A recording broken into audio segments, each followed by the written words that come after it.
Hey, what's going on? It is James here, and I wanted to sit down again today and do another video related to Bitcoin and related to trading in general.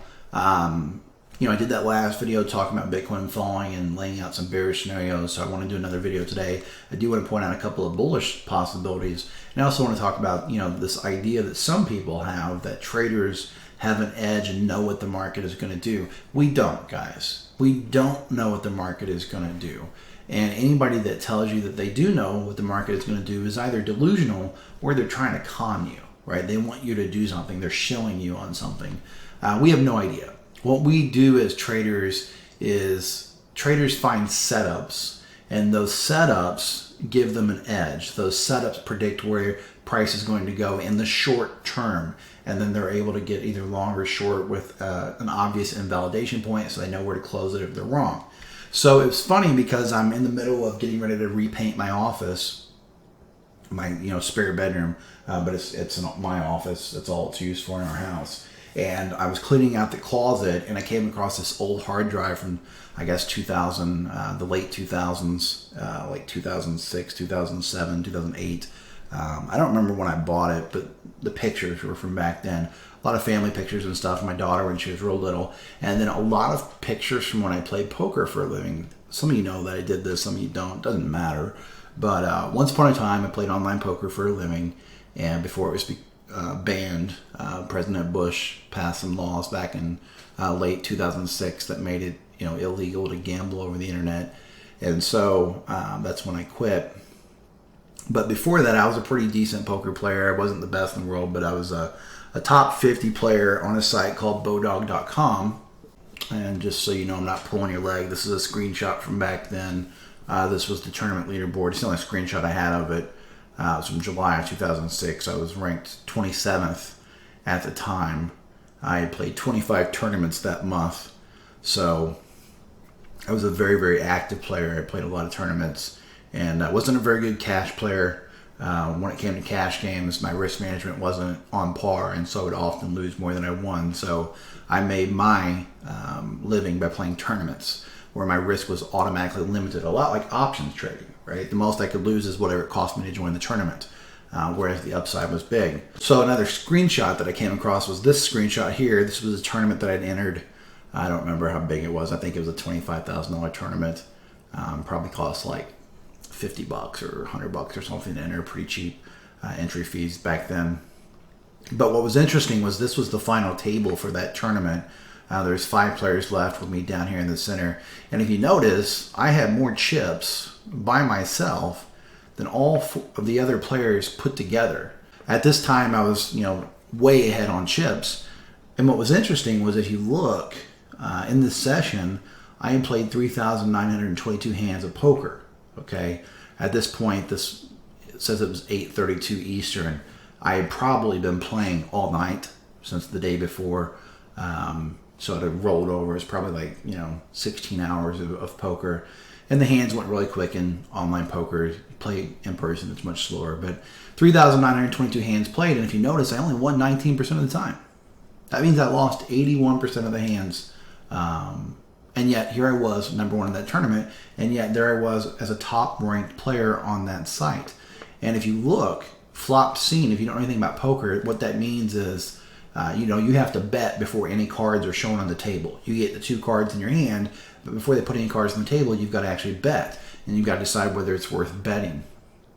And so what it means is 64% of the time, I just folded. Now you're paying an ante, whether you play or not. Every time it goes around, you have to pay just to be at the table. So I would pay and still fold without ever seeing the cards. I only saw 36% of the flops. And when I saw the flop, I won 40% of the time. Now this was really, really fascinating to me because here it is 16 years later, and this is exactly how trading works. I don't take that many trades. I mean, I take a lot of trades compared to somebody that doesn't trade. But, a busy month, maybe I take a couple hundred trades. And that's if I'm trading like really small time frame charts, like 1-minute charts and, 2-minute charts and things like that.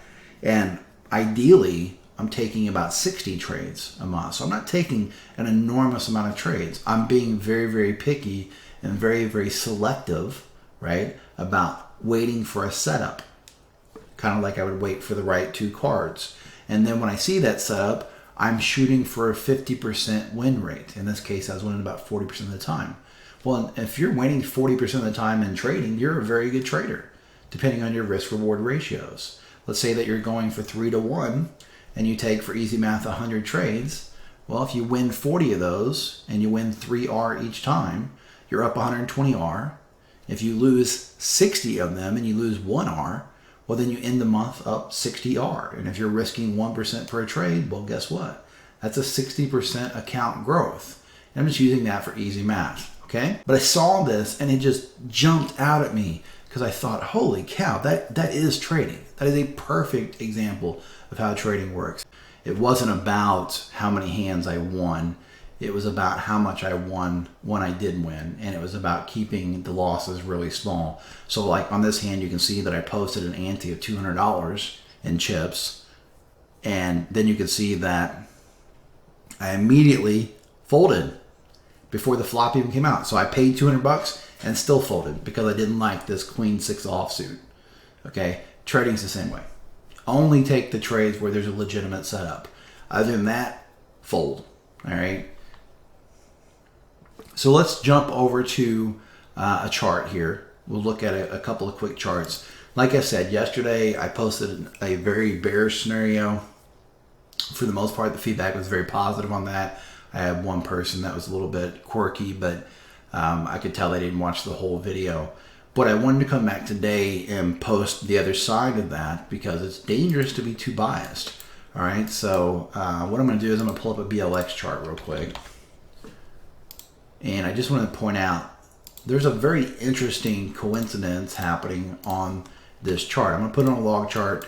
And if we go back and we look at, yesterday we talked about how each cycle was like 20% return compared to the previous cycle. Where the bullish side of that is each of the new highs, the all-time highs of each cycle, have actually ended right around the 2.272 extension, which is kind of a random area, but it has happened in both of the previous cycles. The first cycle, it stopped at the 1.618, consolidated a bit, and then exploded up to that level, right around $1,000 or $1,100, then pulled back to the 61.8 or 1.618 and went further. The next cycle, we can see that it went up to, connect this to the right point, it went up to that 2.272, right? This was in December 2017, went above it, but closed right around that level. I closed right around 13.8, this was 14.4, and then pulled back right down to around that 1.618 again.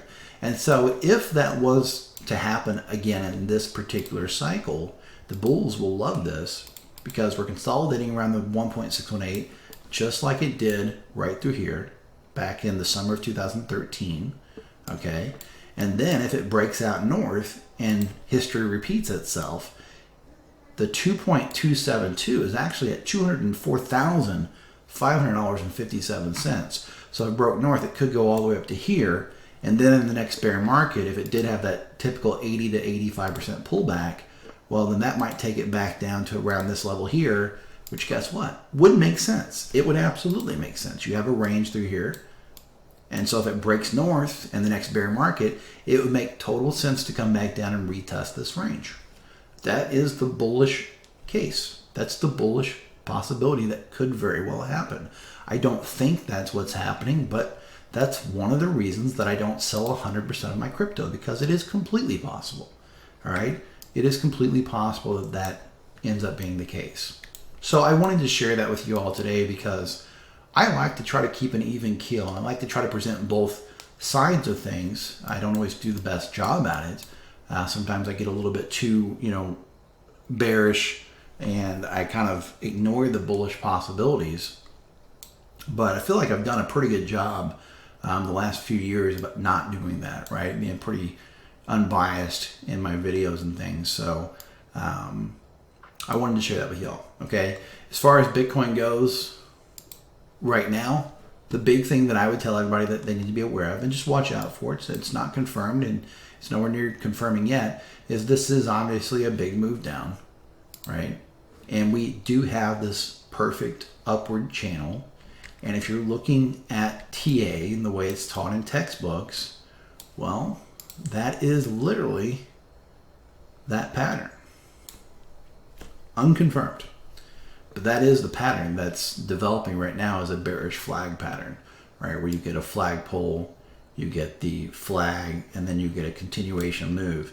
And the continuation move on a bear flag, you can draw trend extensions depending on where the top is. Like, let's say that's the top. Look at that. The target would be $11,975. And if it overshot that target, then it gets a little squirrely, right? It starts going into the negatives and things like that. But what if that goes higher, right? What if that has another leg in it? And that's completely possible. It could be that it goes up here, which would line up perfectly with my idea of this being wick off and, you know, going up and retesting that 50 to 55,000 zone.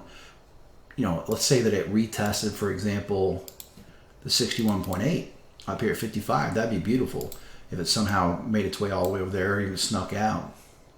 You know, then you start changing the targets. So if we put a trend extension on there, down, say it gets all the way up to around 55K, well, then it targets down around 18K, right? So that's a possibility. The main thing that we watch for, again, as traders, is we watch for the confirmation. We watch for the actual breakout. We might see this pattern, and we might say, hey, there's a potential bear flag there. But most successful traders are not going to start trading that until it's actually confirmed, okay? And if we put this on a log chart, of course, you know, it does change things up. You could say, hey, there's your trend extension, down, up, and then, of course, the 1.0 is 22,000, and the 1.618, which is a very common area to hit, it's around 14,000, so on and so forth. But we can't really make a target prediction off of that pattern until the pattern actually confirms, because we don't know if this is the flag and it's going to break out over here and go down, and then that's our high point. We don't know if it's going to go up here and then break down. We have no idea, okay? And of course, it could go back up and break north. But this is the CME chart, which is the futures chart for Bitcoin. And the one thing that I would say about this chart is that does look a lot like a wonky head and shoulders and a retest of it. So I'm going to keep an eye on that as well. If we jump down to we got a message, sorry about that. If we jump down to well, let's look at weekly real quick. Here's the weekly chart on Coinbase. We did lose the 19-week moving average last week. I think in a video I did about a week ago, I said that because it was curling down, it was unlikely to act as support, and unfortunately it did cut through it, so it's a bit of a bummer.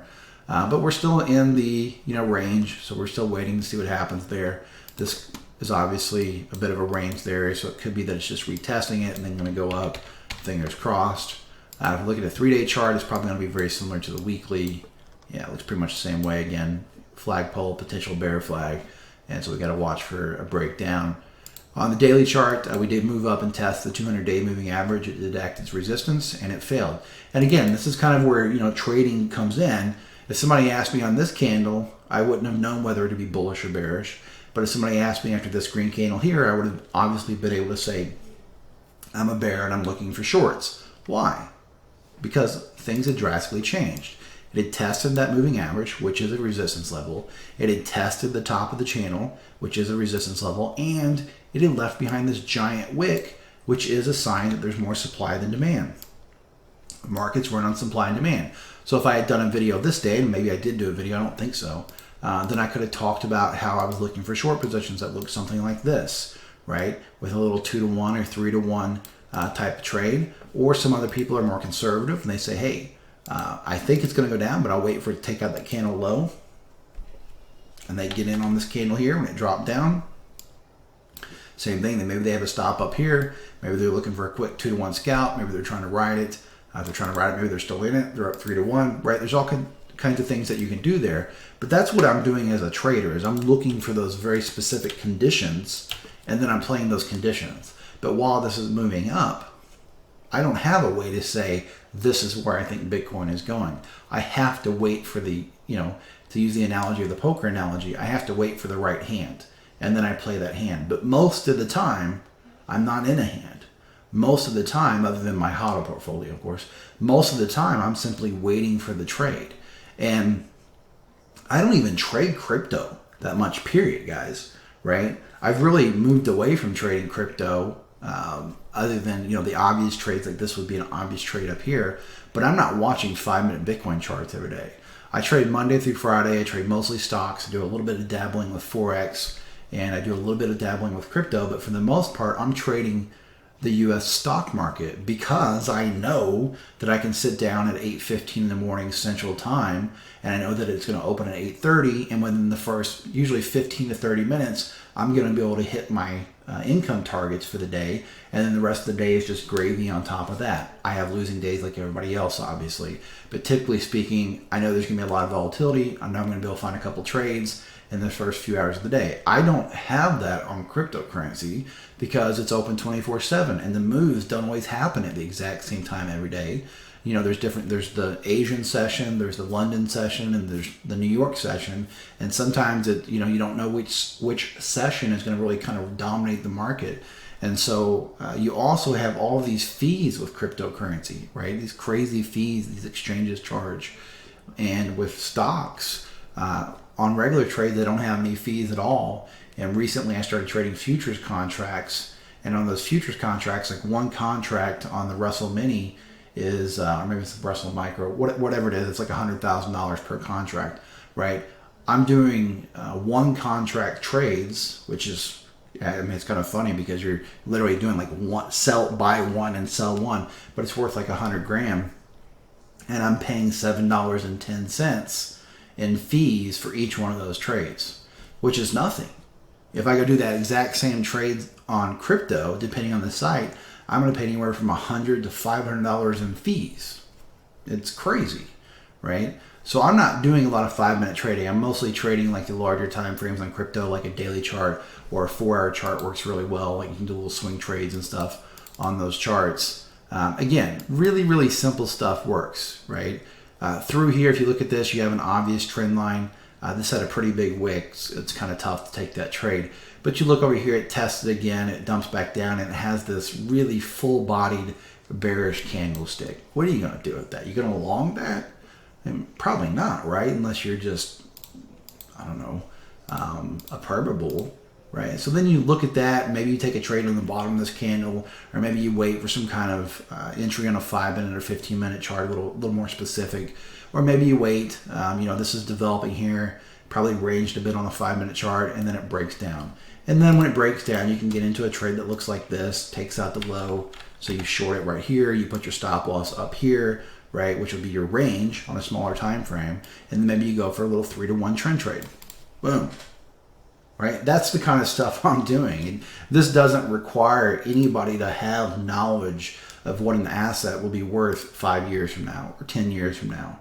And so it's important to realize that because no one knows.